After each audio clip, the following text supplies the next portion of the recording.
Collector साहेबांना दाखवायला चलो. बिलकुल बिलकुल साहेब, घरपोच डिलिव्हरी कलेक्टरनं म्हणले नाही काय साहेब, चालू. चांगली गोष्ट आहे तुमची, बिलकुल पाठवा.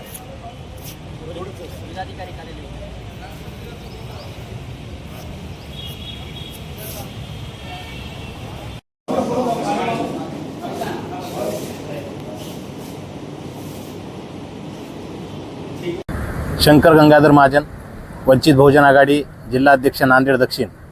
आज आम्ही जिल्हाधिकारी कार्यालय येथे वंचित बहुजन आघाडी नांदेडच्या वतीनं जिल्ह्यामध्ये जे गॅस पुरवठा आहे ते सुरळीत होत नसल्यामुळे व गॅसच्या ह्या टंचाई करून जे ब्लॅकमेलिंगचा प्रकार चालू आहे आणि ऑटो जे CNG आपले LPGचे जे ऑटो आहेत त्यांनाही गॅस मिळत नसल्यामुळे अनेक जणांचे रोजगार थांबलेले आहेत. त्याविषयी चर्चा करण्यासाठी आज जिल्हाधिकारी साहेब यांच्या कार्यालयामध्ये आम्ही सर्वजण आलो होतो.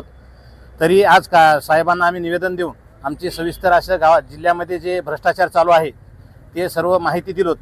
साहेबांनी लवकरच योग्य ती कारवाई करण्याचं आश्वासन आम्हाला सर्व समितीला दिलेलं आहे. मी प्राध्यापक राज आटकोरे, वंचित बहुजन आघाडी नांदेड उत्तर जिल्हाध्यक्ष.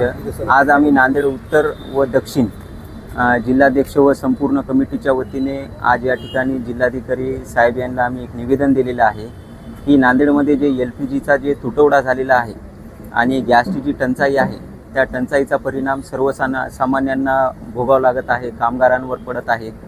प्रशासन एकीकडे सांगत आहे की गॅसची टंचाई वगैरे काही नाही आहे, पण आम्ही आता स्वतः काही ठिकाणी जाऊन पाहणी केली असता आम्हाला समजले की सकाळी 6 पासून काही जण लाईनीमध्ये थांबत आहेत, काही महिला थांबत आहेत, त्यांनी स्वतः सिलेंडर घेऊन जात आहेत. मग यामध्ये प्रशासनाचा हा मला ढिसाळपणा दिसत आहे आणि हा प्रकार संपूर्ण जिल्ह्यामध्ये आहे. काल परवा अकोल्यामध्ये एक प्रकरण झाले की लाईनीमध्ये थांबले असता एक सरपंचाचा मृत्यू झाला. तसा प्रकार कुठंही नांदेडमध्ये घडू नये ह्यासाठी पूर्वसूचना म्हणून आम्ही जिल्हाधिकारी यांना निवेदन दिले.